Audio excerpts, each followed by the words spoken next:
What's the meaning of canst?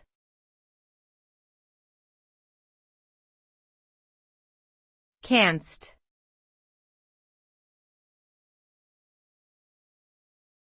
Canst.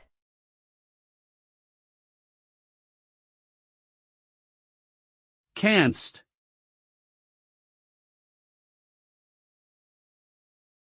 Canst.